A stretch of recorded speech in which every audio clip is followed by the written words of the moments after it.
नमस्कार सर्वांना. लग्नात नेसण्यासाठी मुनिया पैठणी हा अत्यंत रिच आणि उत्तम पर्याय आहे. मुनिया पैठणी महाराष्ट्राच्या वस्त्र परंपरेतील एक अत्यंत शाही आणि लोकप्रिय साडी आहे.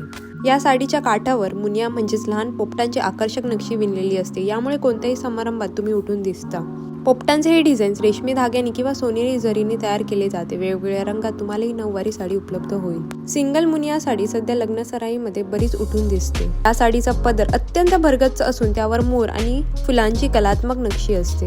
ही साडी नेसल्यावर स्त्रियांना एक राजशाही आणि पारंपरिक मराठमोळा लुक मिळतो. लग्नात नेसण्यासाठी किंवा मुंजेला नेसण्यासाठी ही साडी आजही पहिली पसंती ठरत आहे. मोरपंखी, जांभळा, पोपटी आणि लाल अशा गडद रंगामध्ये ही साडी अधिक खुलून दिसते. ही साडी शुद्ध रेशीम पासून तयार केली जाते, ज्यामुळे तिला विशेष चमक असते. आजकाल ही साडी स्टिच स्वरूपातही मिळते, ज्यामुळे ती नेसणे खूपच सोपे आहे. मुनिया पैठणी नऊवारी महाराष्ट्राचे समृद्ध सांस्कृतिक वारशाचे प्रतीक मानले जाते. व्हिडिओमध्ये दाखवलेले मुनिया पैठणीच्या डिझाईन्स तुम्हाला आवडले असतील तर व्हिडिओ लाईक आणि चॅनलला सबस्क्राईब करायला विसरू नका. चला तर मग मंडे भेटेल नेक्स्ट व्हिडिओमध्ये. Till then bye.